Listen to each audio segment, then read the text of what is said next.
Okay, guys, key concept 2.2 is the development of states and empires. And what we're really going to talk about here is how ancient empires came to dominate this time period. This concept is going to be broken up into a couple of different videos, probably. Obviously, this is the first one, and I'm going to kind of just let it see where it takes me. We're probably going to get through the Southwest Asian empires and the East Asian empires, and then I'll continue to break it up, probably 4 or 5 videos, so just bear with me. So your main idea is in the classical era, empires and city-states developed and expanded throughout Afro-Eurasia and the Americas. Leaders of these empires were able to create larger empires by unifying the cultures and creating complex government structures. Eventually, this overextension led to the collapse of all of the major empires. So, empires and states grew due to political unity. An empire is simply a large collection of people across a broad geographic range that lives under a common rule. All these people live under a common rule. Dynasties are the exact same thing as empires, except that the people that are in charge are in one family line. Let's talk about some common characteristics of classical empires. They all had long trade routes. I'm sorry, I'm trying to find this on my notes. Okay. Common characteristics, again, long trade routes along lands and coastlines, levied taxes on subjected peoples. They enforced religions most of the time on the people living within the empire's borders. They had threats from attacking barbarians outside of the empire's borders. They had a complex system of central and local governments to maintain order. And what that means is that it's exactly like our government is set up today. We have state governments at the local level, and then we have a federal government at the larger national level. And these governments were there to maintain order within the empire. And then you had armies that were there to defend borders and to maintain peace. All of the classical empires had common characteristics like this. Now, when we're comparing the classical era versus the ancient era, which we discussed in the key concepts 1.1 through 1.3, basically the most influential classical empires were fewer in number than those of the ancient era. The states in nearby areas were gradually consolidated by either by their own choice or by force to form these larger empires. So the classical empires were also much greater in size. The populations could easily reach tens of millions of people compared to a few 100,000 in the smaller states. The empires also stretched across huge tracts of land, while civilizations like the River Valley civilizations were constrained to areas that just surrounded rivers and riverbanks. For example, Rome went across Europe all the way to the Middle East, and China spanned most of present-day China. And just a little side note here, the most influential empires of the classical era were the Roman Empire, the Persian Empire, and the Chinese Empire. So let's talk about the Southwest Asian empires, and then that's going to be the end of this video.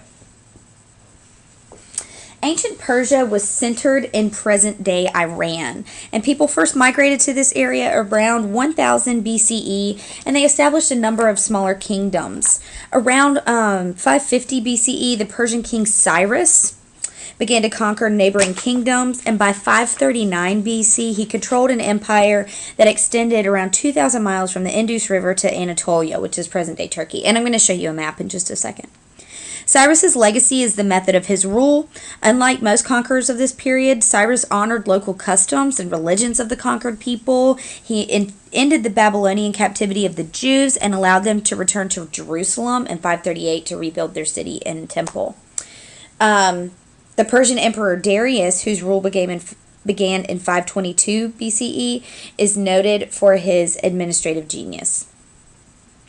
He divided the empire into 20 provinces, each of which closely resembled the homelands of the different people who lived in this empire. Each province was ruled by something called a satrap, and we're going to talk a little bit more about them in a minute.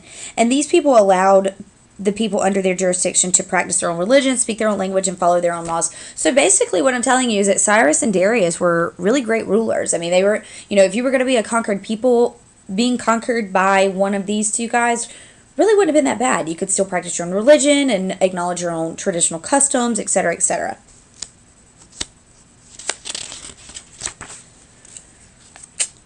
Darius also used tools to maintain his empire, and these brought about economic benefits. They created an excellent road system that included the 1,677-mile Royal Road, and this facilitated communication and trade within the empire. Darius also manufactured metal coins of standard value that were used throughout the empire, and this network of roads and standardized coins facilitated trade, definitely. The messengers along these roads also delivered dispatches so efficiently that admiring Greek historians marveled that neither snow nor rain nor gloom of night could keep these messengers from the swift completion of their appointed task. However, the Persian Empire did overextend itself and become vulnerable to attack from the outside. Alexander the Great, like it says, spent 11 years tackling the first Persian Empire, the Achaemenid Empire, but 11 years after he did this, 30 days after he tackled this empire, he died, and the empire was divided amongst his generals. After about a century, a new Persian-based empire arose, and this was called the Parthian Empire. And it defeated what still remained of Alexander's divided kingdom. The Parthians' biggest rival to the west was a new Mediterranean power based in Rome, and they had many clashes with them.